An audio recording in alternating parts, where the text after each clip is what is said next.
I found when you're in prison, you have nothing but who you are. That's where I really came into finding out who I was. When things happen in your life, don't necessarily get so caught up in it, especially if it doesn't work out the way that you want. In fact, I use this phrase a lot when I talk to people. No matter what you think and where you find yourself in life, that's exactly where you're supposed to be. And if you can look at life from that perspective, you're more able to deal with those times that you don't find yourself where you want to be. But if you can tell yourself, you know what, I wouldn't choose to be here, but this is where I'm supposed to be. So let me maximize where I find myself. It will put you in good stead and will never see you wrong, actually. It will help you deal with stuff. So as I said, even when you're like, oh, this is not what I want, as soon as you can put yourself back into that place, but you know, insert name here, this is where you're supposed to be. It's amazing how you'll be able to process that situation so much better for yourself. It doesn't necessarily mean, it's immediately going to resolve all the things that are going to happen, but it will significantly change the way you feel about it. Imagine carrying the weight of expectations, silent struggles, and the pressure to always have it together. The Dad Project is a space for open, honest conversations about men's mental health. Raw, real, and long overdue. In Season 2, we go deeper, sharing powerful stories and fresh perspectives from those who've lived it and those who help others through it. Filmed at the Old Court in Windsor, this season is about breaking stigmas, redefining strength, and starting conversations that matter. I'm your host, Naroop Juti.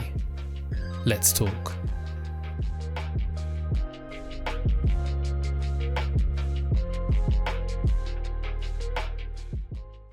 So Reed, I've been racking my brain as to how to introduce you. Right, usually when a guest comes, I make some notes, I think about what I'm going to say, but with you, there's no way I could do it justice because your life is literally a movie, right? I remember getting introduced to you via my business partner, Amit, and he told me a little bit about your journey. I didn't believe him. I did not believe him. And he said, there's this guy I've met called Reed, and he's big, but he speaks like an English gentleman, and he's had all these experiences in his life. And I was like, nah, it sounds too good to be true. I want you to tell me about yourself. We won't go into the full story yet, but just tell me about your life and how you became this amazing man. Okay, thank you, Naroop. Okay, starting right at the beginning, I was born in South Africa, to wonderful parents, Rashid and Maurida. I came after my sister, so it's Rashid, Maurida. My sister was born on the 30th of June. 1st of June the next year, here I come. So born in South Africa, through my father's work, we had an opportunity to emigrate to the United Kingdom in 1967. And I would honestly say that one event was probably one of the most pivotal aspects of my life. It changed the trajectory of my life entirely. After we got citizenship, my dad started his own business. And as time went on, you know, my sister and I, we were in regular school. Then I went to comprehensive school, completed my O-levels. So that ages me slightly. And thereafter, my parents were in a situation where they could afford to send me to boarding school. So I remember when my parents first brought that up, I was like, they were saying, go to this other school. It's a great school, which it was. But the kicker for me was it was 17 miles away, but my parents decided you're going to be a full-time boarder. And although, I can't be a day boy, no, it was actually one of the great choices. And being a boarder in a boarding school was phenomenal. Absolutely. Why was phenomenal. it a good choice? The structure of it, you get to hang out with your friends all day long. Yes, there is an academic side to it. You have to learn and do these things. But after that, you're basically with your friends. And, I love my parents and I had a great relationship with my parents. So there was no issue there. But I definitely enjoyed being in that situation, being at school. And it didn't daunt me in any way. Did you not think you missed having your parents about a little bit? Because you're quite impressionable at that age. Yeah, but you know, it was interesting. I think even by that age, my parents had instilled a level of independence within me that I understand. I'm 16 years of age and now I'm not living with my parents anymore. But I thought I was fine. I was a strong individual. But interestingly, I think that it was my destiny to go to boarding school. Absolutely, it was my destiny because it prepared me for something later in life. Okay, so I'm going to ask you an important question. So you said you were independent. Your parents raised you to be independent. How did they raise you to be independent? Because I think a lot of people struggle now with children not being strong, especially young boys at a young age. They feel lost. Whether they would say they're independent and strong, they probably wouldn't use those words. So what was it that they did? First and foremost, my parents loved me. And I was left in no doubt how my parents felt about me. What did that look like, that love? It was interesting in the sense it was, from one aspect of it, our primary interaction with parents, from my sister and myself's perspective, was my mom. My dad worked hard, but my mom was a constant in our life all the time. And so we always got this nurturing and love from my mom. How did that show? In what way? Just always being there for us. And you know how a mom looks at their child.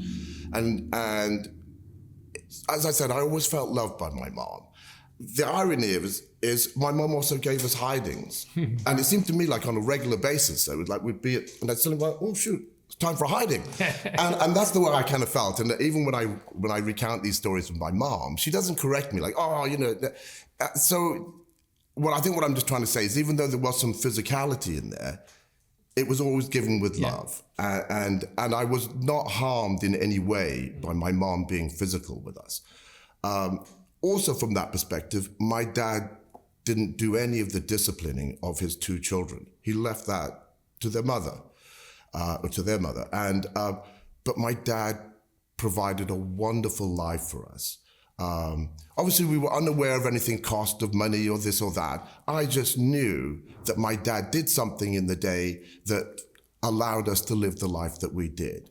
And I remember being, a young kid, probably 5, 6, and my dad would come home every day plus or minus 6 o'clock. My sister and I would be bathed in our pajamas, waiting for my dad to come home. And when he came through the door, it was Dad, Daddy, then eventually Dad. But we were always happy when my dad came home. And I'm not sure how many kids today have that situation where, every day you have that anticipation of your dad coming home. Do you know what? That is such a beautiful memory to have, because you're right, a lot of people don't have that now, but the fact that you can remember it really says a lot about the love. Because I remember my dad used to always come back from work and he would hug me, right? I don't know how old I was. I must have been young. And if it was cold, he would hug me and he would say, oh, you're my little radiator, right? And that sits with me now as a 44-year-old man. I can look back at that and I remember it vividly because of how it made me feel. I was important. I was loved. I was cared for. And now, obviously, I've still got a good relationship with my dad, but would he ever do that now? I don't even think he can hug me, right? It'd be like, here's the one-arm hug, but it's always love. But those moments, you're right, we need to look back in them and remember them. So it's beautiful that you can still remember that. Yeah, absolutely. So, but there's a sort of an illustration. You asked me, how did that love manifest itself in my life? Just like that. That's amazing. Carry on. My dad was very academically driven. That was the yardstick that he kind of used as to how we're performing as his kids. And, I'll also be honest, I think that was one of the issues for my dad. He wasn't maybe as in touch emotionally. I think that's just a guy thing in general. Is it? Yeah, and I wonder if in some ways we're kind of raised that way. You got to be the man, you got to be strong and everything. And so, don't show weakness. And sometimes, that weakness is part of your personality and you shouldn't hide it. In some ways, sometimes you have to not embrace your weakness, but you don't be afraid of it. Do you believe that now in sharing your weaknesses? Because this is something I talk about often. Yeah, even now, because I think it gives other people an opportunity to really find out more about the real you. If you've always got, not necessarily a mask, but if you've always got something up that's shielding some aspect of your personality, then people don't really get to know everything about you. And so sometimes, showing your weaknesses or even your vulnerabilities just makes you a more well-rounded person. And it's true, what you're saying is true. This is all of me. So, I would say it is good, but it's easier said than done. And I'm going to come back to that point a little bit later on. But yeah, okay. So then, I loved that 2 years. It flew by. I completed my A-levels, and that was a bit of a turning point because my father, I was a okay student, and I'll be honest, when I completed my original set of A-levels, I got C's and D's at A-level.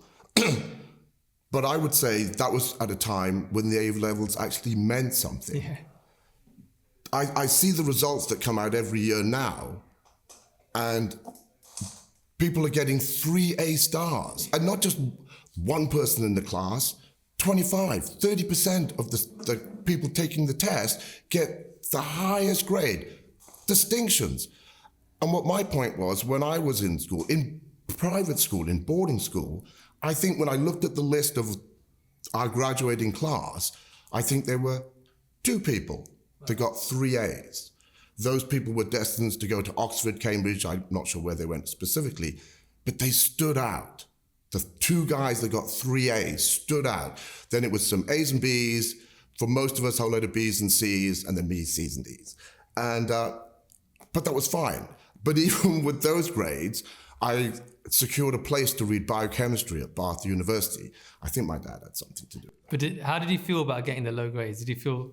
No, actually, I thought I got what I deserved, Okay. And also, as I said, when you look at the relative scores, I was in the middle. Well, middle to low. But it didn't really bother me. I thought, okay, so be it.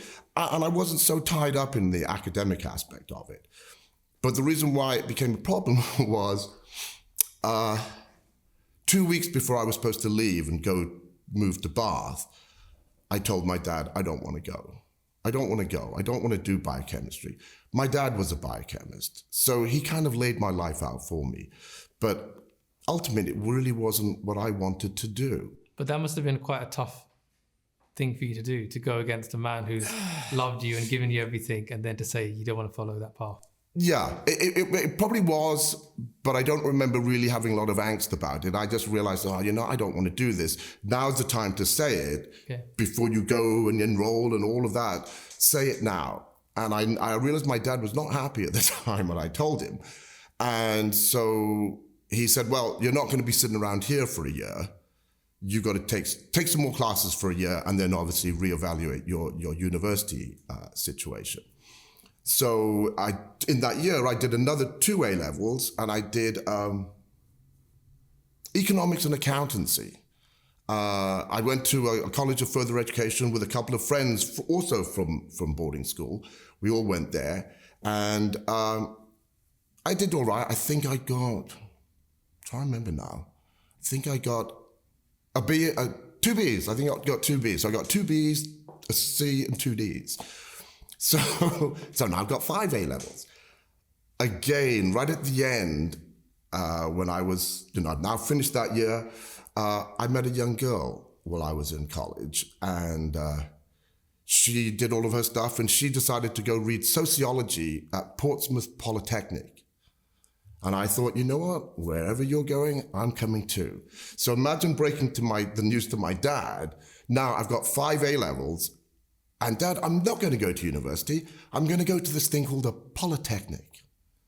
And again, that did not go down well with my dad. But again, it was all just part of my life. So I went, studied civil engineering, and I hated it, absolutely hated it. But that was just an unfulfilled course, because obviously my girlfriend at the time was going.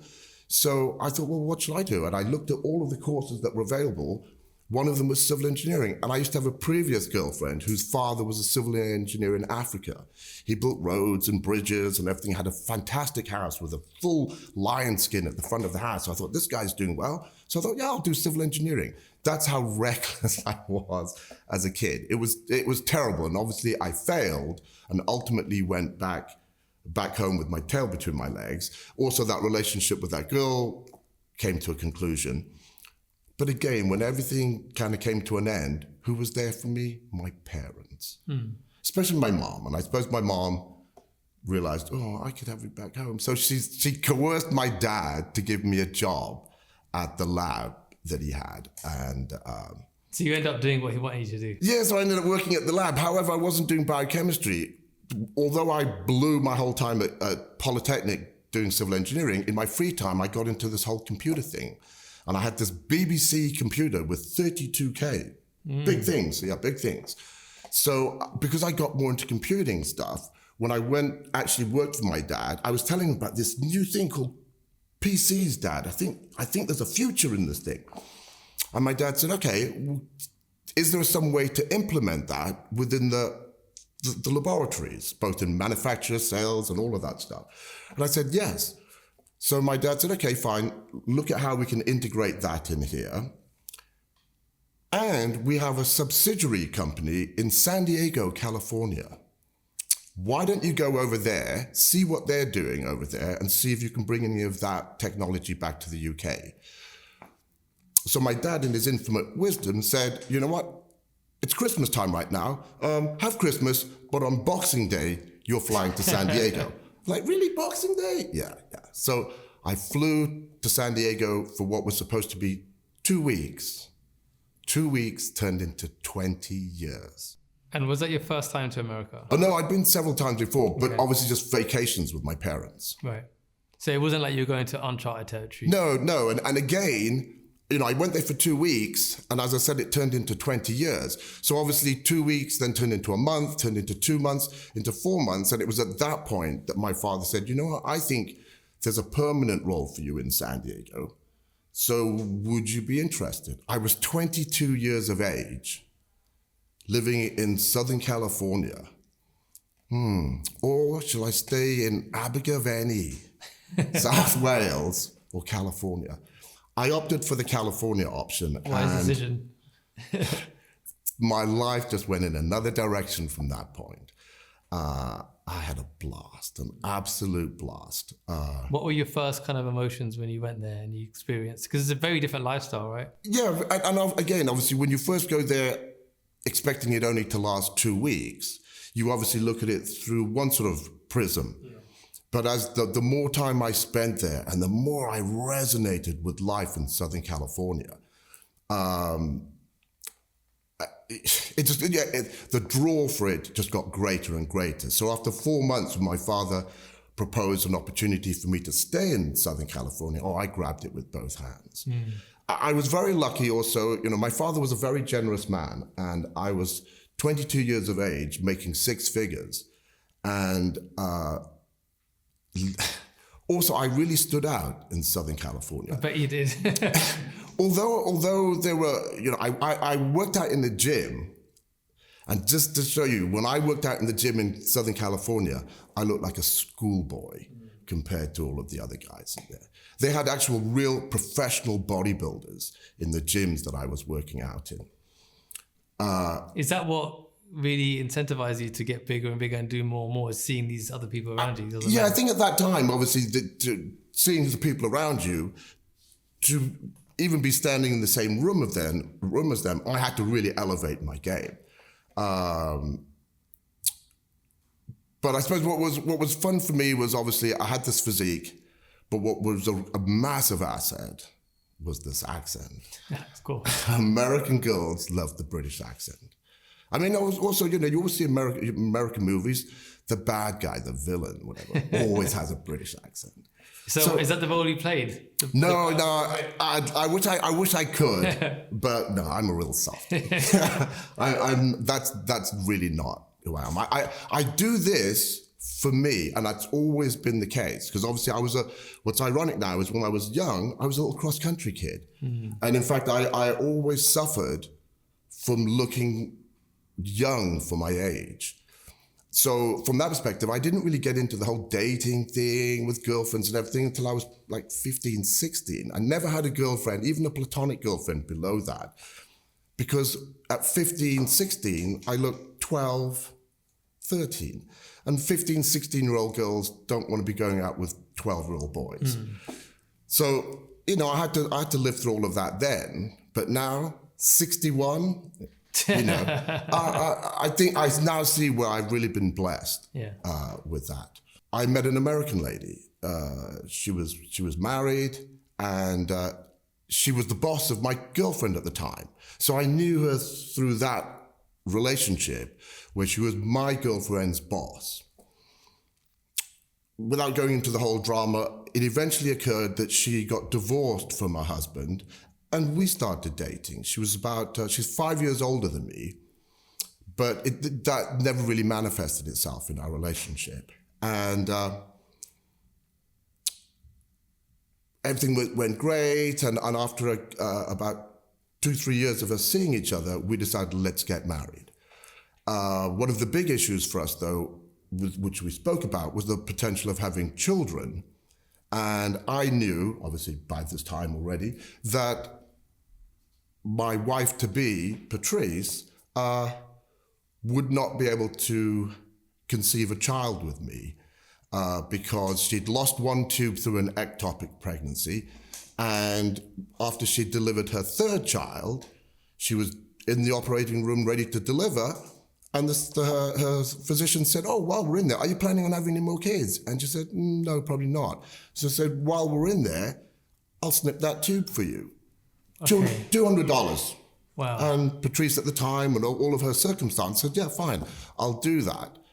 So that $200 expense meant that for us to be able to have a child, we had to basically use an alternative method, which was IVF, which basically just cuts out the middleman. Yeah. And so that was basically the choice that we had to do. And so how did that make you feel when you were with her and she said that to you? Did you always want to have children? Were you like, because you didn't have any children before that? No, right? I was a normal guy in the sense that I always thought about having a family at some point. How old or were another. You? So at that time we met when I was, we started dating in 90. So I was 26. So I was 26 when we first started. She was 31. And she was 31. And then obviously we embarked upon the IVF route in 1992. So obviously, So I was 28, she was 33.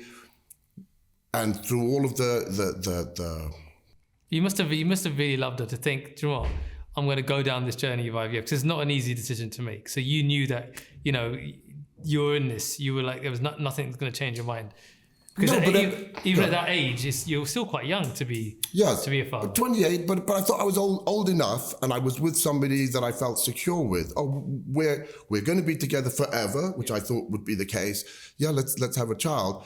And for me, or the way I viewed the IVF, it was just a means to an end. Simple procedure. You didn't know the ins and outs of it. I did not know it was going to turn into the arduous journey that it did turn out to be. And again, our physicians that were assisting us with the IVF looked at the two of us. I was fairly athletic and in good shape. My wife was even better shape than me. So we were prime candidates for IVF, because the reason we were doing it was because she didn't have any fallopian tubes. Yeah. So there you go. We just are negating that issue. So her egg, my sperm, put them together, put it back. You guys, pretty much they thought we would get a success first time round. Yeah, wow. You guys are perfect. So we were all excited. We did everything that we were supposed to. We didn't harvest as many eggs as we would hope, but doesn't matter. We had some good quality embryos. We put them in, and I think we put 5 embryos in the first time. And we were having discussions as to what are we going to do if 2 or 3 of them take? Are we going to have twins or triplets, or are we going to selectively reduce it to just twins or a singlet? I don't know why we bothered with that conversation, because it failed. It failed. And how did that make you feel? Devastated because we thought, but it was kind of interesting because then, we kind of mourned for a day when we got the news, no, I'm sorry, you're not pregnant. So we took one day to sort of lick our wounds and feel sorry for ourselves. But immediately the next day, it was, all right, now what's the plan moving forward? We didn't dwell in that negativity. We came up with a plan. No, but you're skipping over something, which is how much did you pay for that idea? Yeah. So I think the first time it was about, I think it was somewhere in the region of about $7,000-8,000 for the procedure, and then about another $3,000 or $4,000 for the for the actual medication. So yeah, it's a little over 10-12 grand for a cycle, and we were both doing well. I mean, we had the resources to cover it, and we thought, okay, fine. Do we have the resources for another turnaround? Yeah, pull here, pull there. Yeah, we can do it. So we immediately got back on it and said, right, what's the soonest that we can do it again? And went again. And unfortunately, we got another unsuccessful attempt. Did they say why? What was going No, on? we analysed every single step that occurred, and it just seemed everything was perfect. The numbers were good, the fertilization rates were good, everything's good. Right until we did the actual embryo transfer, and then for whatever reason, the embryos didn't attach themselves. So again, this is part of the thing, maybe the reason why I'm bringing this up is at that time, and because of the things that we were going through, I had to, in conjunction with Patrice, come up with a way of dealing with negativity or bad news. And so even at that time, I was using mental processes to deal with stuff. Tell me then, what were they? First and foremost, just trying to deal with the disappointment. How did you deal with the disappointment? You want to be honest? Yeah. We'd have sex. Okay. We had sex. Fine. We realized, okay, look, this is not going to happen. Let's have some fun. Well, that's the healthy way, right? And I suppose it is. You could have gone down a different route. Yeah, we have a couple of stars and we'd have sex and have fun and enjoy being with each other. Because kind of the irony is obviously for us to actually conceive wasn't through having sex. So it was like, well, now that we're not doing that, should we try that sex thing again? and so and I'm being honest with you, that's how we dealt with it. I can understand that because fair enough, sex is physical, but it's also spiritual, right? It's an energy exchange. Yes. It's a coming together, two people saying, we're in this together, let's share the moment, both be happy. And, I can understand that being a really helpful way of dealing it. But even deeper than that, I'm sure there were things that you guys were going through personally because, that didn't work and then now you're doing a third time. Yeah. And third time lucky, right?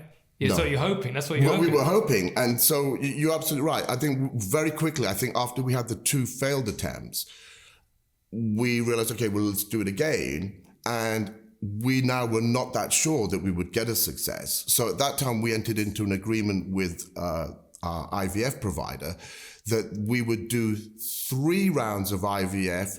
And I think they said, if they'll do it for like 20,000 if we pay up front. So that means you were doubtful because you pay for so much because you're like, keep doing it. So I think one of the big issues for us was just the financial aspect of it. I used to race motorcycles and I had to have a fairly stark choice. Do you want to race motorcycles? Or do you want to have a child? And I want to have a child. I can always race motorcycles again later. So to help fund it, I sold all of my bikes and all of my race gear to help fund the IVF. We got those 3. Well, let me ask you a question. Sure. So you're in the gym, you're in good shape, you've got these motorbikes, you're doing well. As a man, you're feeling strong, provider, protector, can all do all those things. But yet you couldn't successfully have this pregnancy, right? Did that make you feel weaker as a man? Did you question yourself? No, because again, we knew that we were just having to negate a physical issue. So I think maybe from that perspective, I didn't take it on board like there was something wrong with me, that I'm not able to father a child because of some deficiency within myself. Not that I'm saying, oh, it was on Patrice's. Oh, you're the one that's causing the problem here. This is what we are dealing with. And so no, I didn't. So the reason I asked is because it seems like you were at that point very driven. Whatever you wanted, you got. You know, you did it, you got it. You did it, you got it. And this is one thing you couldn't get, right? So I know how that might have played on your mind. Yeah, and I think it was a little bit difficult, but again, more from the perspective, just the frustration of it not working. And then obviously, you know, at the end, when you realize, God, we just spent $15,000 and have nothing to show for it, that was sort of frustrating, but you have to move on.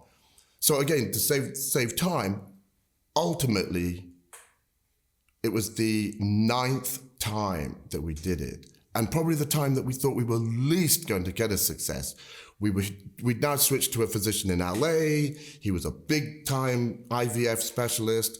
And on this particular round, it was in 1997. So we've now been doing it since 1992. Here we are, 1997. And on our 9th attempt, we go there and they tell us, you've got 2 embryos. 2? Yeah, one really big one and one that's sort of moderate and everything like that. So we're like, oh, what's the point? Yeah. You know, what's the point of even doing this? You know, so should we just go back to San Diego, freeze this one, and save it up for next time? And again, Patrice and I spoke about it. So look, we're here. We may as well just do it while we're here. So we went through the implantation procedure, went home, pretty dejected, to be honest. 2 weeks later, when they do the pregnancy test, they tell us, you're pregnant. Crazy. Wow. Time that you least expected. And so much so, because we thought, well, this is not going to happen, Patrice arranged to take her daughter from her marriage back to school. I'd made arrangements, because I went to Monmouth Boys' School, I was able to make arrangements for Patrice's daughter, Amber, to go to the equivalent girls' school in Monmouth called Haberdashers, Monmouth School for Girls. So I paid for Patrice's daughter to have a private education in the UK, which was wonderful for her. And so we'd made arrangements for Patrice to fly to England to take Amber back right after we found out that she's pregnant. Wow. And so cut long story short, comes back. We thought we'd lost her on the plane and everything. That's another story. But we finally had a success, and in April of 1998, we were blessed with a little girl who we decided to call Angelique, because she was our angel baby. And it was wonderful. And what a blessing, what an absolute blessing, because this little girl was so loved. You know. Describe this feeling, man. You know, I've got a daughter too, so I understand that. I think maybe because of everything that we'd gone through to have a success, when we finally were so blessed, it was everything to us. Absolutely everything to us. And it's a fitting name. I have a friend who, very similar, had a daughter after a long time called Angel. Yes. Yeah. Ironically, we would have, the name that we initially settled on was Angelica. Mm.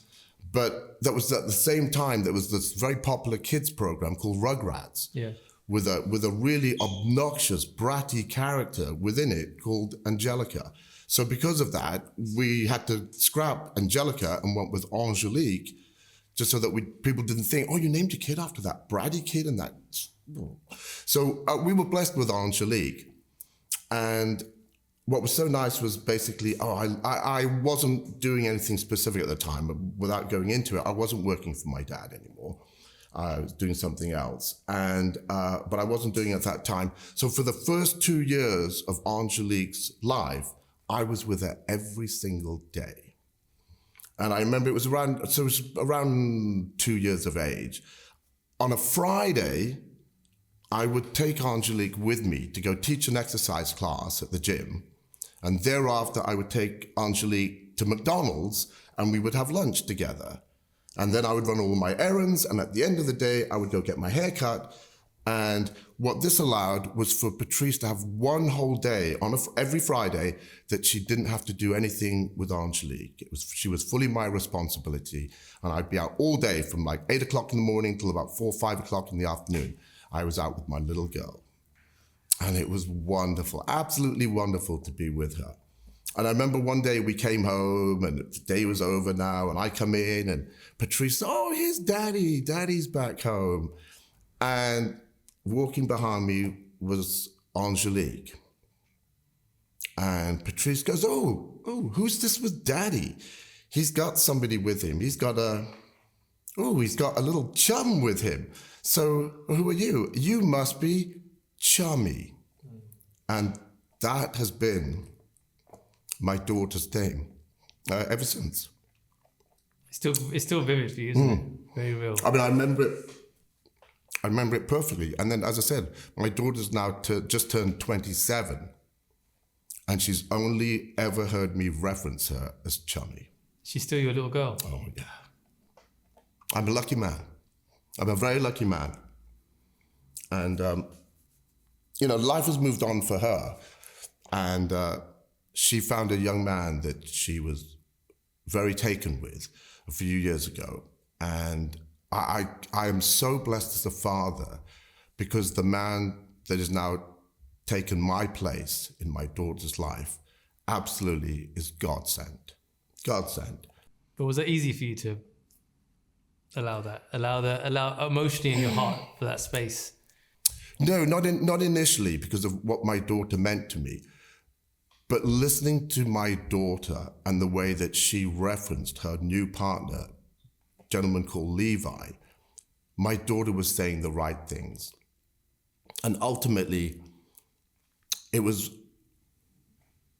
listening to my daughter laugh and realizing if you can make my daughter laugh like that, you've got my vote. And so in answer to your question, although it was difficult, it was in some ways easy, because I knew she had the right guy, the absolute right guy. And I remember the first time I met Levi, when he had to come to the UK. I remember when they left and we were at the airport and I was saying goodbye to Chummy. I had that exact conversation with Levi, telling him, I realize that you are the most important person, male in my daughter's life now. As such, I'm stepping back, and it's now on you. And he took that responsibility, and to date has never let me down. I'm just processing what you're saying, because I'll have to do that at some point. You will at some point. And, it will make me cry, because I know that time's going to come. And it's as a man, it's a difficult moment. I was saying to you earlier off camera how daughter's 9, coming 10. She's slowly finding a place, and as a single dad, I'm like, when you have multiple kids, right? They'll go through stages. So she's 9, she's now independent, but now you've got this other one here. You're like, okay, I've got this one. But then for me, there's no one here, is just her, and so I've got attachment. I think it's two things again. One, everything that you're doing right now, being involved and being there in your child's life, especially during these very developmental periods of her life, it's very important. And as we spoke about earlier, the fruit from this is the fact that your engagement with your daughter is imprinting in her what she is eventually going to look for in her partner in life. And it is that standard of relationship that you have with your daughter is what is going to be the minimum expectation that she's going to want with her partner. Yeah. So I'd like to think that by the time that day comes, your daughter would have made the right choice, similar to my daughter, where she won't settle for somebody less. Hope so. And you'll be there, she's not just be coming home surprised, hey, Dad, surprise, we eloped and everything. You'll be there in that whole journey. Yeah. But I'm glad you brought it up, because here's one piece of advice I will give you, and it really has paid off massively for me. Please. Is don't get involved in her relationships. Okay. You're going to have to bite your tongue. And the last thing you want to do, truly, is criticize her choice. Don't criticize her choice, because your daughter will then make an extra effort to try and prove you wrong. Yeah. And she will make a relationship that would have withered on the vine. Your daughter will invest in it to try and show you, no, Dad, have faith in my choices. So this is why I'm saying, don't get involved. And I'm glad I didn't. I almost wanted to, but again, it was Patrice that told me, that gave me this bit of advice. Don't say anything. That's a tough thing to do, though, isn't it? It is, as a father. As long as you're not seeing, obviously, anything abusive or anything like that, just step back and just smile and everything. Because, as I said, you will be amazed then. Your daughter will see for herself, no, this is not somebody I need to invest in. And she will make the right choices without you having to interject anything. But the reason why I'm saying you don't interject is because your daughter will love the relationship that you have. And obviously, when you're criticizing her choice, that's how she's going to view it. Oh, my dad thinks I can't make a good choice. I'll show him. I'll show my dad I can. And that's what I'm saying. She will invest in a crappy relationship because she's going to try and show you something. So that's just a little bit of advice. Easier said than done. But, oh, yeah, do that and you'll be amazed that all the crappy guys will just fall by the wayside.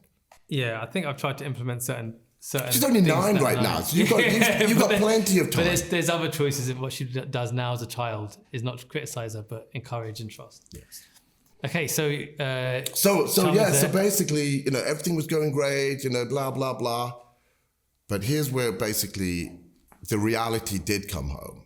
Obviously, in the course of that 5 years, when I added it sort of up, we went through about $250,000.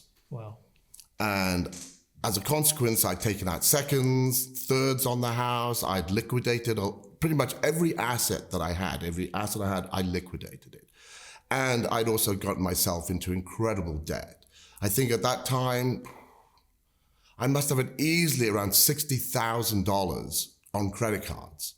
And just servicing that every month was costing me $2,000 to $3,000 a month, just servicing the credit card debt. So you were in a bad place, spiraling really, weren't you? Yeah, we were. And my dad had been incredibly generous to me in numerous occasions. But when it came to regards of having a child, my father was he knew his perspective, and my dad's perspective was this. Children are the responsibility of the parents. So I and my sister were a responsibility of my dad and my mom. But from my dad's perspective, if you want to have kids read, that's all on you. Nothing to do with me. So I couldn't sort of cajole my dad or slightly blackmail him with granddad, don't you want to have kids? From my dad's perspective, no, that's your business. If you have kids, great. And if you don't have kids, again, that's none of my business. But the bottom line was, I'm not going to sponsor you having a child. So, because there were times, obviously, when I didn't have money and everything, I kind of knocked at my dad's door, and he made that abundantly clear to me. If you want to have a child, son, that's entirely up to you, but don't involve me. So you felt abandoned by him a little bit? Well, no, I just knew that my dad was a man of principle. Maybe that's a good way to sort of describe it. And once he made his position clear, there was no arguing with my dad. In fact, just briefly, that's kind of how I was raised with my dad. I fully respected my dad. My dad never disciplined me. Oh, he left that to my mom. But when my dad said something, that was it.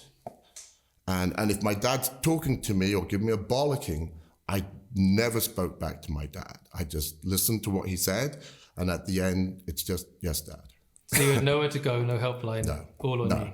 So I did. I felt very much alone. And at the time I was working for a bank, writing software and everything for a bank. And, we had a lot of bank training and everything like that. Even though it wasn't necessarily customer facing, I still had to go through all of the bank training. I was massively in debt.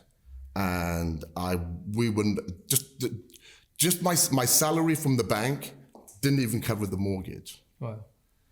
So I had to. I quick aside, just to bridge the gap between my salary and what we needed, I set up a hydroponic operation above my garage, and that kind of filled in the gap. So you're selling weed? Yes. Okay. And also Southern California, there were a lot of people, everybody smoked weed pretty much, and across the strata of society. So whether you collect bins or you were a judge, everybody was smoking weed. In fact, my two best friends were police officers. Right. Yeah, my two best friends were police officers, and they were both initially police officers, but as things moved on, my one friend was a sergeant in the San Diego Police Department, and my other best friend, who was best man at my wedding, he was the special agent in charge of the DEA. Neither of them knew that I was growing weed above my garage. I had to kind of, I did. Why? Because I didn't want to compromise their professional careers. But it got to a point, unfortunately, where I was under so much pressure and financial, and it was how it manifested in my life was I became slightly disengaged from my family. I used to work really early in the morning, get to work at like 6 o'clock in the morning to avoid the rush hour, which also enabled me to leave at 3 o'clock in the afternoon to again avoid the rush hour. But that meant I was getting up at probably 4:30, 5 o'clock in the morning. But with the pressures, by the time I came home, I was worrying about the bills and this and the other. I ended up staying up too late. And at around 9, 10 o'clock, a normal time when Patrice was going to bed and saying, hey, let's go to bed and everything like that. I was like, no, you go to bed. I'm going to stay up. And obviously I had all of this product, so I would just stay up and smoke weed until I pretty much passed out. So I'd fall asleep around 11, 12 o'clock, get up at 5 o'clock or 4:30, 5 o'clock. Eventually that's going to catch up with you. And so, and I am not obfuscating this or anything, but I was under a lot of pressure. Things were not necessarily as good between Patrice and myself, but that was because of me. I was the one that sort of disengaged from the family. So everything was going bad? Yeah, it was going bad. And it got to the point where I even thought about killing myself. And how did you work your way through that? My daughter, and this is no disrespect to my wife at the time, but I remember sitting. I was just inundated in death, so I was sitting up in my grow room above my garage, and I thought, I'll just kill myself right now. This is some insurance money. I'm not of any benefit to my family, and because I had this hydroponic setup, I had this big it was like almost like a plastic bathtub that I used to wash these little pellets that I grew the weed in. So I remember sitting in it, and it was about as high as this. So I could sit in it with my legs hanging over the edge. And I remember sitting in it at the one end, and I had a 45 automatic, semi-automatic. And I remember putting it in my mouth, and it does taste kind of funny. So I remember putting it in my mouth and sitting there. So that's a gun, right? Yes. For those who don't know. Oh yeah, I'm sorry. Yeah, sorry. Yeah, 45 caliber, .45, so a big one. Don't think there'd be much left in my head. So I put it in my mouth and I thought, just squeeze this thing and everything is over. Wow, is that close? You were that close to the edge. And so I'm sitting there and I'm just thinking, this will be done. But here's that sort of irony is I was even thinking ahead because I thought, well, I'm about to kill myself. But you can't leave a big mess for somebody else to clean up. So that's why I sat on the edge of the bath with my feet over the edge, so when I shot myself, it would blow my head off and I would fall back into the bathtub and all of my fluids will collect in the bath so nobody would have to clean it up. So that's the thought process that I went through. But fortuitously, whether it was God or whatever, told me, you can't do this to your little girl. You can't do this to your little girl. Look at everything you've been through to have your little girl. And to do this... Still very raw for you, isn't it? So I said, no, I can't do it. No, I'm not going to do it. So I remember taking the gun out my mouth, going back into the house and putting the gun away. And I remember Patrice saying to me, are you okay? I said, yeah, I'm fine. Yeah, of course I'm fine. Of course I'm fine. About 20 minutes later, Tony, my best friend, the DEA guy, shows up at my house. Patrice called him, said, you need to come round to the house. He did. He came round to the house, and took my 2 guns. Took my 2 wow. guns.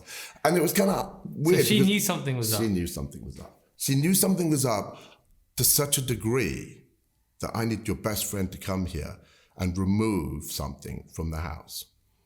And so it's kind of weird, you know, we have and had, you know, quite a connection. So I realized, okay, you're going to have to do something else. And as I said, I had all this bank training. One of them was, what do you do in the case of a bank robbery? And we had a, you know, person come in from the bank, and there was about 10 of us in the room at the time, and they were giving us all the instructions of what to do in the case of a bank robbery. And basically, here's what it is. If somebody comes in and wants to rob the bank, you will do everything that is asked of you to make it run as smoothly as possible and facilitate these people leaving the bank. The last thing that you are going to do is aggravate, antagonize these people while they are there to get the money. So somebody said, well, so we just give them the money then, do we? And they're like, yes. Well, what if we don't give them the money? What if I, you know, press a button or do whatever? And they said, oh, don't do that. But he said, I'm really glad you brought that point up. Can I get everybody's attention? If you do anything that interferes with a bank robbery, and we're not even talking if it results in a bank employee being struck or anything like that, but if anything, if you interfere in any way with that, the bank will prosecute you to the fullest extent of the law, and you will be going to prison. They were making it abundantly clear that you do nothing to irritate or antagonize anybody that's robbing the bank. It's just money. The bank is federally insured. You don't need to put anybody's life on the line, and especially somebody else's. You might be all big pants, says, oh, well, what are you going to do about it? Blam! Kills a bank employee or even a customer. Oh, okay. So he made it pretty clear that you just give them the money. But in the movies, we see that they pressed a button. Yes.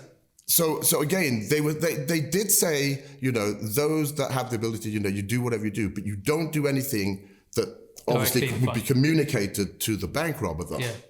Yeah. I'm doing something here. So with that, armed with that amazing piece of knowledge, my eureka moment was, I'm going to rob the bank. Because I knew you don't have to have a gun. You don't have to threaten anybody. You don't have to do anything. All you have to do is ask for the money. And so I did. And just to answer the question, no, you don't. And did they give me the money? Yes, they did. So you robbed a bank? Yes. I robbed a bank, and it was a crazy thing. I mean, at another time, I'll actually go in and tell you all about robbing a bank. But I thought, okay, fine. I did it. It went smoothly. Everything went like clockwork. But because I was just by myself, I could only basically get whatever that teller had at the moment. How much was that? Plus or minus about $10,000. That was enough, though, wasn't it? It was enough for 1 month's bills. What about next month's? Bollocks, I think I have to rob another bank. And that's unfortunately what occurred. Before I knew it, I'd robbed 12 banks. You robbed 12 banks. Yeah, it's not my proudest moment, but I'm just saying, you know, you had to do what you had to do. And it just seemed to me like every single month, before you know it, here come your bills again. And I was always hoping that either the Grove would take off or I would get another job in the interim time, and then I could put that behind me. But it always seemed like, damn it, here come my bills again. And because the bank robberies always went so smoothly, and it was crazy, you know, after every bank robbery, I would tell myself definitively, that's it, I'm never robbing another bank, God blimey. I remember after the first bank that I robbed, I remember coming home and Patrice was there and she said, you know, can you give Chummy a bath? And I said, yeah, of course. And I remember I gave her a bath, and in fact, I put her in the shower with the dogs and everything. But when she came out, I dried her off, and I hugged her so hard. Because I looked in the mirror and I realized, God, you know, you potentially could not be standing here right now. I'm sure you're fully aware that the police and America have guns.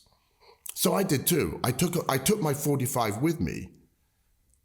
But again, my point of taking the 45 was I knew I didn't need the gun to rob the bank.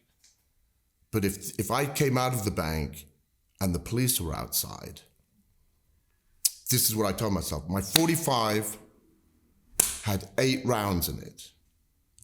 So my choices were this, and this was my game plan. If I come out and the police are there, I'm not going to jail. I'm going to shoot it out with the cops. Undeniably, they're hopefully better shots than I am. But I knew as you're shooting, you've got to count. 1, 2, 3, 4, 5, 6, 7. You've got 1 bullet left. Poof.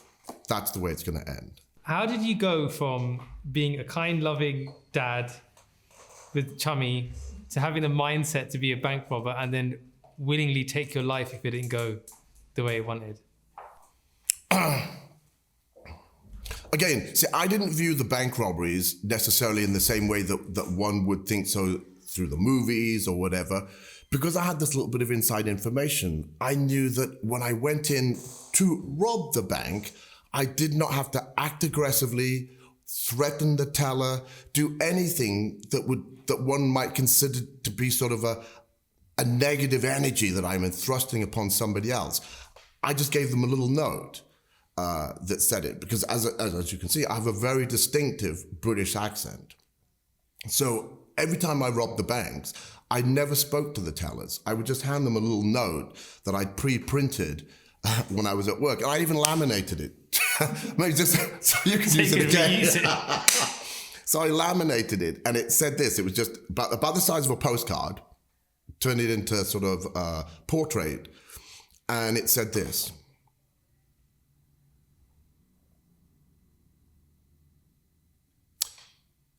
stay calm. We are not joking. Follow these instructions and everything is okay. Put $10,000 into the bag. The next 4 lines were each underlined. No fake money, no die packs, no alarms, no tricks. Stay calm, do it now. That was it. So very straightforward instructions. And as you can hear, there was nothing threatening in there. All I'm saying is if you follow these instructions, everything is okay. There was no or else or anything like that. So again, I'm just referencing the fact that I didn't view the bank robberies as such. Crazy as it might sound, I actually looked at me doing the bank robberies as a sort of like mystery shopper, secret shopper. Just saying, are you doing what we instructed you to? Because I knew I never conducted myself in a manner that I felt would ever rise to anything where I'd say, I traumatized that teller, and they're going to have some sort of repercussions of this interaction with me. Because it was just reading my note, and if you read my note, okay. And they did. They put the note down, take the money, put it on the thing. I'd take the money, take my note, and I would leave. But you still commit a crime. Yeah, absolutely, absolutely. So how did you live with that? Because that sounds amazing. Because I don't know, and I'm not trying to sound blasé about it, but basically I knew I'm just going to do this, and then I'm going to stop doing it. But what just didn't seem to manifest itself for me was another path out of my current situation. It seemed like, blimey, I'm going to have to rob another bank. And because they went smoothly, even though I told myself, I'll never do it again, but the last one went so smoothly. You were in and out in less than 2 minutes, and here you are, And what was interesting, I'd always buy the newspaper the next day to see what they said about the bank robbery. I suppose here's an interesting aspect of it. When I went into the bank, I carried a motorcycle helmet, and I wore motorcycle gloves, so I don't leave prints, but I'd carry a motorcycle helmet. So obviously, understandably, the teller would say, he's on a motorcycle. But I never was. I would either go to them in my truck, or I would drive to the bank in my BMW and just take the thing. And I remember leaving one of the banks, it was the first or second, and I'm leaving in my truck, and I'm maybe 2-3 blocks away from the bank. I'm going this way, and I see 5, 6 police cars, lights flashing, all coming towards me, and we just passed like ships in the night. Why? Because they're looking for a motorcycle. As such, the FBI deemed me the motorcycle bandit.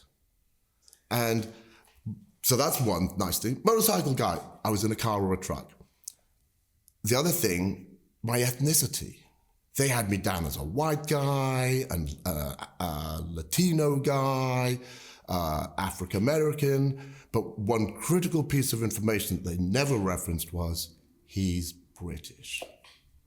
So it was nice, because obviously it took them a while to kind of piece them all together. And I think by the 5th bank robbery, I realized that this motorcycle helmet was now becoming my MO. So I stopped using that at that point, and then was just back to baseball cap, reflective sunglasses, and a sweatshirt sort of thing, sort of nondescript. But yeah, so basically, yeah, the FBI had me as this motorcycle bandit, and blah, blah, blah. So I robbed these 12 banks, and then I stopped.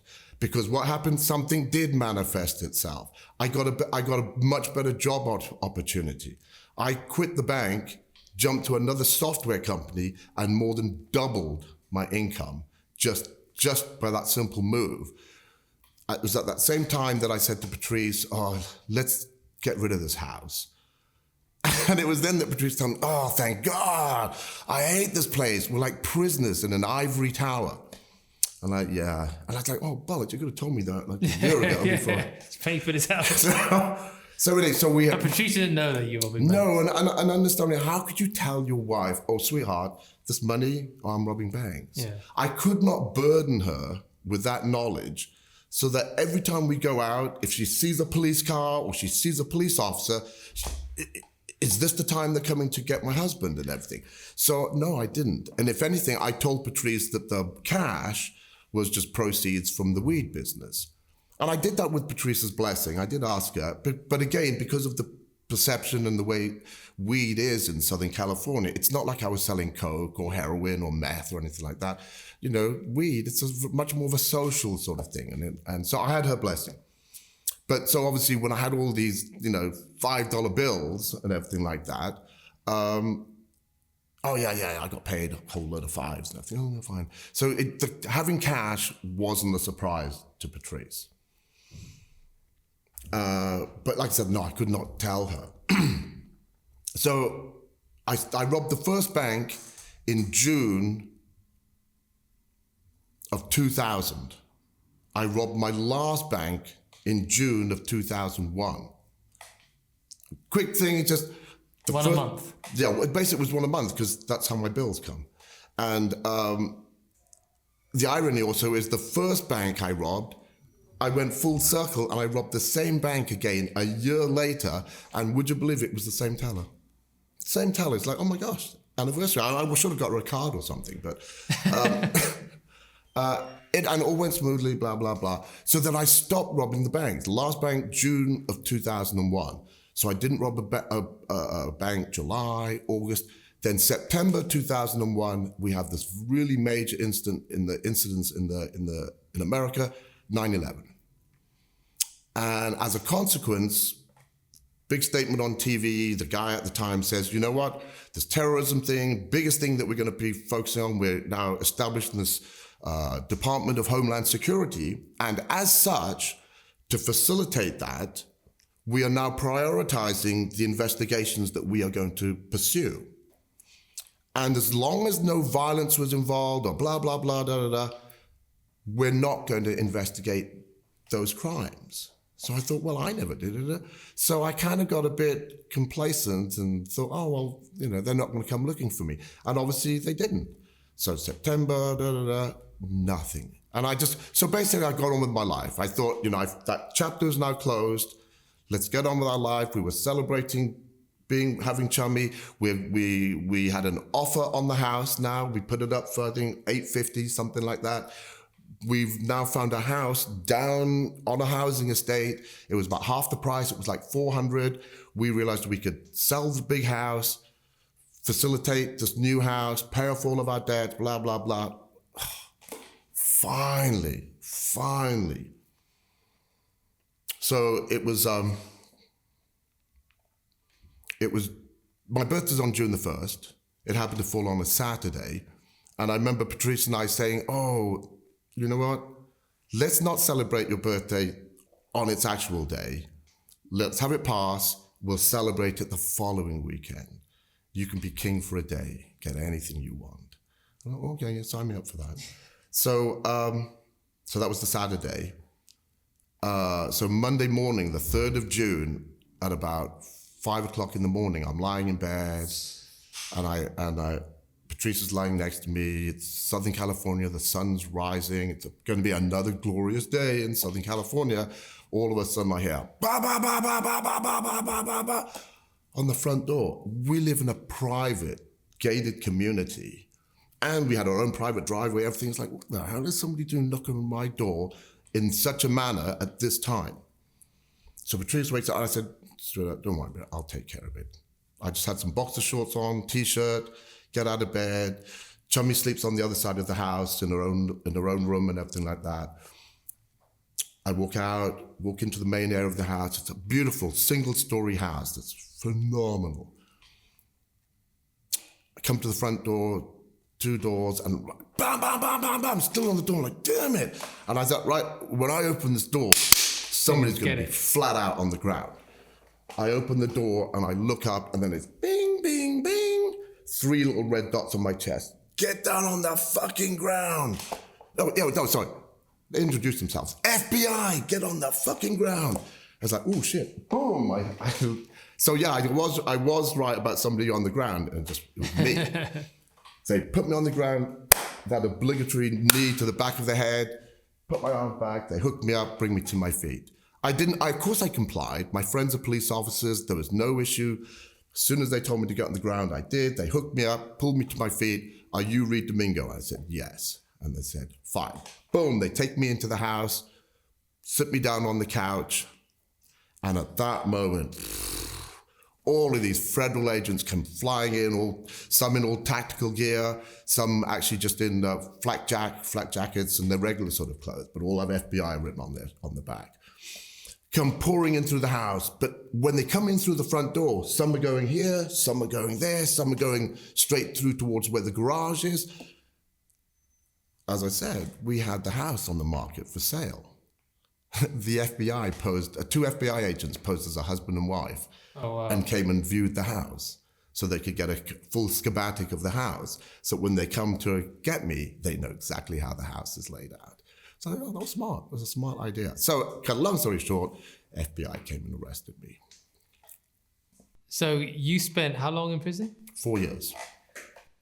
And after that, you had to come back to the UK? Yeah. I did come back to the UK with federal agent on this side and a federal agent on that side. And since that time, you've never been allowed to go back to the States? No, I'm permanently barred from returning to the United States for committing a crime of moral turpitude. Now, the thing about your story is I've heard it before, right? And I've known you for a while as a friend. I've always found it really fascinating about what you went through. Is an unbelievable experience. But what's, for me, more interesting, and even more interesting, is how you rebuilt yourself after that. Because your life has gone through so many waves of success, and then the crash. Then you had this money, and then you got this new job, and you thought everything's going to be amazing, and a massive crash again. Then you had to come back, and your daughter lives in America still? Yes. So you couldn't see your daughter? No. And what I found really fascinating about you is when I met you for the first time, the story was unbelievable, but I saw the kindness in you as a man. You've nearly cried 3 times just talking about your daughter here. So I know what's inside you as a man. And I wanted to get to know more about you and what's enabled you to be so resilient to keep going. And when I had a phone call with you the other day, and you were talking about some things that you're still waiting to happen in your life, right? That you've been working hard at. And he said, Naroop, when the time will come, it will come. And until then, I don't force it, I don't push it. What I'd love to hear from you now is the mindset that you have. And how you from all of that, feeling like, now totally detached from your daughter, who was your life, who you spent all this money on, who you did everything for that you can't see. Now you're rebuilding life again, back in America, in UK, keep on trying to get back into America, keep getting disappointed, failed applications, can't go. So this is now the fiercest battle you've got to face, is living this life. Now being detached from everything that you loved and built. So talk me through your mindset and how you were able to do that. When it first went down, I think it's sort of relevant in the sense that Patrice and I dealt with this situation. And once I was due to be released from prison, and I knew I'm going to be returned back to the United Kingdom, talking to Patrice, she said, okay, fine, then we're moving to England with you too. And I said, fine. Again, naively, right when she was going to come and join me in the UK, she was made an incredible offer to open a massive gym complex in San Diego. And we naively thought that, wow, you know what, do it, Patrice, because we can use that as a vehicle to bring me back to the United States. I say it naively because obviously we had no idea what we were going to be facing from an immigration perspective. I really thought, I could say, okay, I'm sorry, but I've done my time. My time's all over. You know, I've got my wife, I got my child. You know, surely I can come back and be with them because I've paid my price to society. When I was arrested and charged, I pled guilty. I didn't try to game the system. I just wanted to get this over and done with. And as a consequence, I did get a relatively lenient sentence because I complied with the government in my own prosecution. They only charged me with 5 bank robberies. I gave them the other 7 in exchange for a better sentence, which I did get. When I was serving my sentence, I shared a cell with a gentleman that was the getaway driver in 1 bank robbery. He got 11 years, and he was just a getaway driver. But obviously there was some violence involved in theirs, and they took a whole bank down. So yes, it was a much more substantial bank robbery. So he was kind of miffed at me. You robbed 12 banks and only got 4 years? Well, what can I say? So obviously when Patrice was given this opportunity to open this gym, I said, stay. And she said, but it's a 3-year commitment. Again, naive, I thought, oh, don't worry, I'll be back. I'll be back, and then we can move everything from there. So I came back to the UK, and again, because Patrice now had committed herself to this project, she said, I'm going to send Chummy over to you because I'm going to be so busy doing my thing. I don't want that to result in our daughter being neglected. So she said, I'm going to send it to England. What an amazing thing for me. I come out of prison, and my wife says, how about you take care of our child while I'm doing something else? To this day, I have no negative thing to say about Patrice. We're talking about, I came back here in 2005. And, What was that time like with your daughter after all of that? It was fantastic. It was fantastic. We picked things up right where we left off. And when I was in prison, I was at a place called Terminal Island, which is actually on a peninsula just sort of on the coast of Long Beach. But because it's on a peninsula, when you're on it and you're in it, you think it's like Alcatraz because you look around and the whole Terminal Island is just surrounded by water. There is a little, road that connects it to the prison, but you don't really see it. So when you're on there, you're just seeing sea everywhere. And what were you thinking when you were in there? Again, what was interesting for me is first and foremost, I was familiar with being in prison because I went to boarding school. Right. And the similarities between being in boarding school and being in federal prison are really similar. Okay. Really similar from the perspective of you have no leverage. You're there for a specific reason. And just like when I was in school, you don't just goof around and do whatever you want, but you have lessons every day. In federal prison, you've got a job. You have a job. You're not just kicking back, making tea, playing pool, watching TV with your other inmates. Every person has a job. And it's another federal thing that if you haven't passed your high school and have a high school diploma, there was a fully functioning school within the compound with legitimate teachers, not just, prison guards. They were teachers, and they were employed by the Bureau of Prisons to provide educational opportunities to the inmates. My job, I became a teaching assistant. So I was a teaching assistant for Mr. Johnson, and he was blown away by this guy with this British accent, and he gave me a test that he gives all of his potential applicants, a written test and a mathematics. I got 100% on both of them. Seeing those results, he was hot on the blower saying, do not assign Domingo to kitchen, he's coming to education. And so that was my job when I was in prison. I was a teaching assistant. And again, I'm not trying to toot my own horn, but I had such a rapport and an ability to communicate with the other inmates across the complete strata of, white guys, black guys, Latino, Pacific Islanders, all of that. Everybody who hasn't got a high school diploma, you're in one of the classes. I think there were 3 teachers and then myself. Oh, sorry, I was a teaching assistant, but I had such a rapport with the guys and could communicate with them that the head of education came to me one day and said, Domingo, we're short-staffed, we've got a budget, and we have way more inmates that need to be educated than we can handle. Would you be interested in being a teacher, running your own class?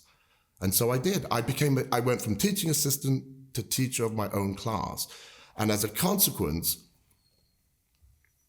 my name is Reed Domingo, but Domingo is a very common first name in the Hispanic community. Domingo Sanchez, Domingo Gutierrez. So they thought Domingo was my first name and Reed was my last name. So everybody on the compound called me Mr. Reed.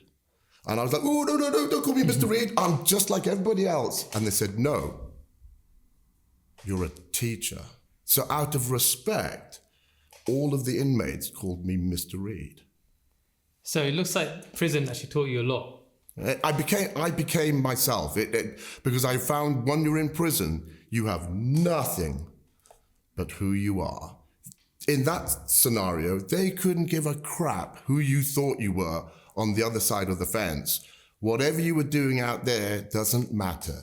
You're here now. And they couldn't care less. So I say that's where I found myself. That's where I really came into finding out who I was. And it was the birth of Mr. Reed. That's a very interesting point about finding yourself, right? How would you say a man can find himself without having to rob 12 banks and go to prison? Yeah. That's a good question. I've never really pondered that. Because I think it's been important. It's something I always say to men is you've got to be able to find yourself. If you don't know who you are, if your self-awareness is not there, you'll never really find true happiness because you'll always be searching. Who am I? And you'll attach yourself to groups, things, ideas, beliefs, values that are not true to yourself. The only reason I'm saying it's a bit difficult for me to argue or to explain that is because where I am right now and looking back at my life, I see so many aspects of it where it all sorts of fits together. I mean, being a 15-year-old or 16-year-old kid and suddenly finding you're going to go to boarding school, I initially thought, I got my friends in comprehensive and everything like that. I don't really want this. So that sort of initial negativity, now I realized that was exactly what you needed at that time. So the reason I bring that up is there have been many instances in my life where initially when it goes down, I view it from a negative position. Like, oh man, I get frustrated. That's not the result I wanted to get. But on numerous occasions, if I just let things play themselves out, it doesn't take that long before I suddenly realize, oh, you know what? That initial negative news actually turned out to be a good thing. And is that your life lesson, you would say? Yeah, that's it. So one of the things is that when things happen in your life, don't necessarily get so caught up in it, especially if it doesn't work out the way that you want. And I've now been able to build into my way of processing things, that perspective. So even of late, some things, even a couple of years ago, when I finally started this process in 2006, to re-enter the United States. And I finally got the decision from the Immigration and Naturalization people in right at the end of 2022. Wow. They finally got round to giving me a decision, which was no, you can't come back. You committed a crime of moral turpitude. You are now banned for life. It was devastating for me. I wanted to go back to America. I thought, oh man, I've been working on this for 16, 17 years. I've been working on this to return to the United States. I felt devastated, but sitting here now, I realize exactly, that was the way it was supposed to be. And where I find myself now is exactly where I'm supposed to be. In fact, I use this phrase a lot when I talk to people. No matter what you think and where you find yourself in life, that's exactly where you're supposed to be. And if you can look at life from that perspective, you're more able to deal with those times that you don't find yourself where you want to be. But if you can tell yourself, you know what, I wouldn't choose to be here, but this is where I'm supposed to be. So let me maximize where I find myself. It will put you in good stead and will never see you wrong, actually. It will help you deal with stuff. So as I said, even when you're like, oh, no, this is not what I want, as soon as you can put yourself back into that place, but insert name here, this is where you're supposed to be. It's amazing how you'll be able to process that situation so much better for yourself. It doesn't necessarily mean, it's immediately going to resolve all the things that are going to happen, but it will significantly change the way you feel about it. I think we could have spent 3 hours talking about this. There's so much stuff that I know we haven't gone into too deep, even though you tell the story so well. There's so many more details that you described so impactfully. But I think the way you just summarize it there is really beautiful. That you are always where you're meant to be. Always, for all of us. For everything that you go through in life. And I sense this real sense of gratitude that despite all the challenges you've faced, you're grateful.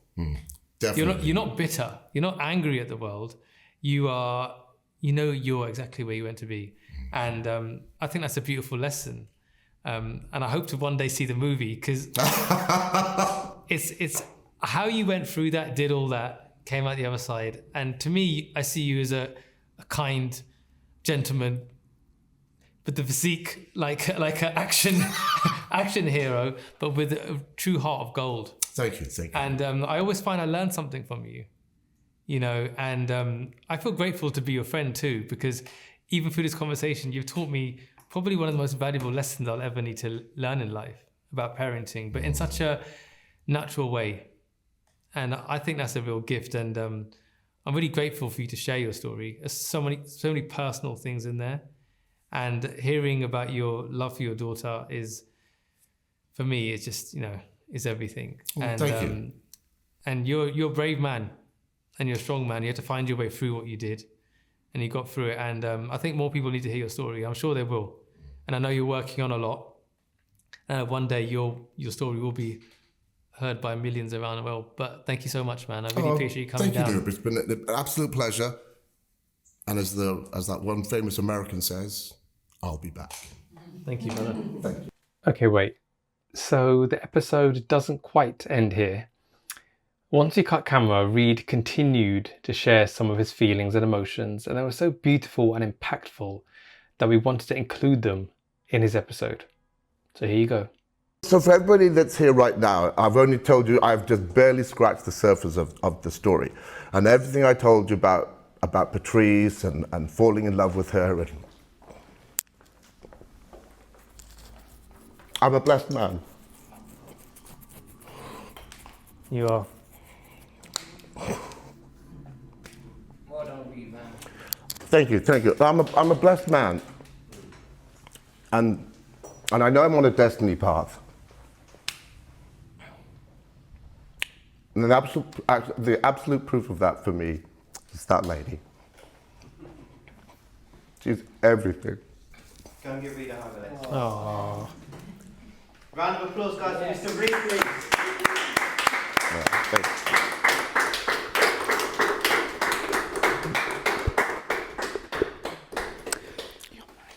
Thank you. I'm saying, well, you haven't even mentioned the person that absolutely changed my life. And when you hear that part of the story, then everything makes sense. And I'm still living my story. If people think, oh, yeah, I'm just telling you about something that happened in my life years ago, it's unfolding as we speak. Unfolding as we speak. And I've had the most incredible life. And in my story so far, like I said, nobody even knows about this person that absolutely changed my life. We met 12 years ago. And here's the thing, I'm still married to Patrice. I'm still legally married to Patrice. She left my life in 2013. And at that time, the intention was that in 2013, we thought this 10-year exclusion for me coming back to the United States would run out in 2015. So in 2013, my wife, who was living with me in the UK, we lived in Gerrards Cross, says to me one day, I need to talk to you. I said, okay, fine. And she says, I'm leaving. I can't stay here in the United Kingdom anymore. It's making me depressed. And because our long-term plan is for us to return to the United States, I'm going now. I'm going to leave now. You stay here in the UK with our daughter. She will complete her A-levels in 2016. When she completes her A-levels, the 10-year exclusion will be dropped off. You can just return to the United States. That's going to be our plan.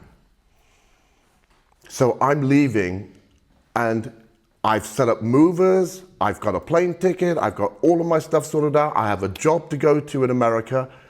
This is the plan. I'm going to go to America, set things up for us, so when you come in 2016, we can hit the ground running. I'll get us a house, I'll get a car, I'll have everything. So when you come back, we're not starting from scratch.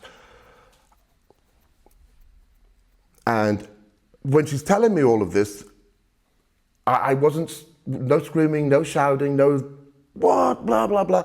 Because I knew when Patrice tells me something, she's a bit like my dad.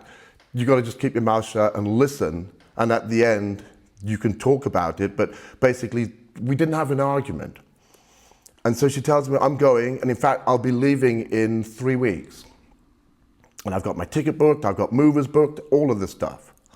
And I said, okay, well, are you going to come back at all? And she goes, no, I won't. You won't. We're not going to see each other for 3 years. 3 years, you're not going to come back. She goes, no, the next time you see me will be in America. It was in January of 23 that I finally told Patrice everything that had happened. Because obviously now I realized I was not going to be returning to the United States. And there is no way that I would ever ask Patrice to come to another country, go to Canada, go to New Zealand, go to Australia. I'd still be facing the same immigration issues trying to go to any other country. And I'm not going to put Patrice through that. She's got kids in America, she's got grandkids. And clearly, if you can, and I don't mean this as a derogatory thing, but if Patrice has the ability to spend this amount of time apart from me, then maybe I'm not that essential really in her life. I've always provided for my family everything. You know, I'll go without to make sure that my family has, and I've done that in the past. But one thing in life, you can never mandate who you're going to fall in love with. And I had absolutely no intention of falling in love with anybody, none whatsoever. So that's what you can see. I'm just saying my motivation absolutely was not to get involved with anybody. And also where Alexis was at that time in her life, you know, neither was Alexis. It was more notches on that bedpost, wasn't it, sweetheart? Well, whatever phrase you used. But I've been truly blessed to find the most perfect person in my life. And I mean that genuinely. You know, when I go to sleep at night, when I wake up in the morning and I see Alexis, I already know today's a good day. So yeah, the rest of the story, you guys, it would make a really crazy movie. Because, the other thing, we didn't tell Chummy that I was in prison. We told Chummy that I worked on a ship. So when they used to come and visit me, here it is. We'd be in the visiting room with all the other daddies, and you'd see these big container ships and cruise ships sailing right past the window of the prison. So close that people could wave to you. And so Chummy thought I worked on a boat, and every so often, every 3 or 4 months, the ship would come in, and you'd get to see the daddies get to see their kids, and then the ship unfortunately goes back out. So that's what we told Chummy. I mean, how do you tell a 4-year-old child, oh, your father's gone to prison for bank robbery, and for them to understand it? And then what are they going to do with that information? So we never told Chummy. But about the 3rd year into it, when Chummy was coming, she was driving in, they were pulling in, and Chummy was in the back, and she goes, Terminal Island Federal Correctional. And from once Patrice told me that, I said, don't bring him anymore. So we came up with the story, oh, Daddy's gone to England. Daddy's gone to England. He's working in England right now. So obviously when I got out of prison and I got deported back to the UK and Chummy came to the UK, it all made sense. Oh, here's my daddy. And he's in England, and we're in England. So it made sense, and we just continued it all this time. And we thought, well, is there a right time to tell Chummy about everything? Is it 10? Is it 15? Is it 18? So we just let everything slide. And Patrice and I have the most amazing relationship where we always put Chummy's best interests first. And as a consequence, my daughter loves her daddy. You know, if you go through a breakup of a relationship and there are children involved, invariably the mom has the kids, at least maybe from a custodial aspect. And the one thing I'll always be grateful to Patrice is that she has never said a bad word.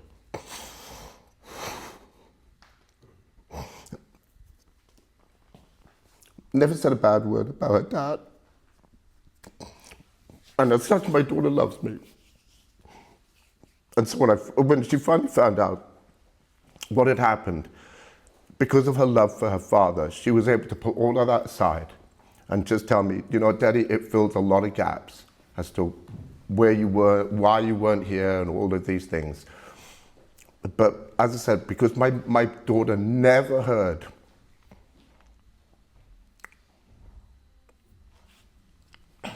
a bad word about me. She truly loves me, and it's wonderful. And actually, Chummy came and met Alexis last year. And because I told Chummy just how important Alexis was to me and what she meant to me in my life, Chummy respects that. And I remember the first time Alexis was in the car and we were driving to just go get some breakfast and everything. It was Alexis and myself in the front, Chummy and her husband Levi in the back. And as we're driving, I said to Chummy, Chummy, I know this must be a bit awkward for you being in this situation because, and Chummy said, not for me, Daddy. And from that moment, we've just had the most amazing relationship. Oh, Teddy. So, but I'm just saying, so if you, the reason I brought that up is if you are in a situation where you have a partner and you guys are going your separate ways and you have kids involved, please don't ever denigrate your partner to the child. Always remember that that's that child's other parent. And that you never want to have a child view their parent negatively. So as hard as it is, and I know there were many times that Patrice probably wanted to just burn me with Chummy because it would give Patrice a little bit of satisfaction. If you think your father, blah, blah, blah. But it's not worth it. Yeah, you might get a momentary sense of victory. Yeah, I showed him or I showed her. But the real loser in that situation will be the child, because they will think negatively about one of their parents, and that should never happen. So just a little bit of advice that I could give anybody that might find themselves in that situation, don't do it. You will be giving such a gift to your child, and it will elevate you, because your child will always remember, you know what, remember all that stuff was going on, I specifically remember this parent never spoke badly about that parent. If the other one wants to do it, you can't mandate that. But for you personally, it will also benefit you that your child will always remember that you never spoke negatively about their other parent, and it's massive, absolutely massive. Anyway, I'll get off my soapbox. Everybody have an amazing weekend. Thank you.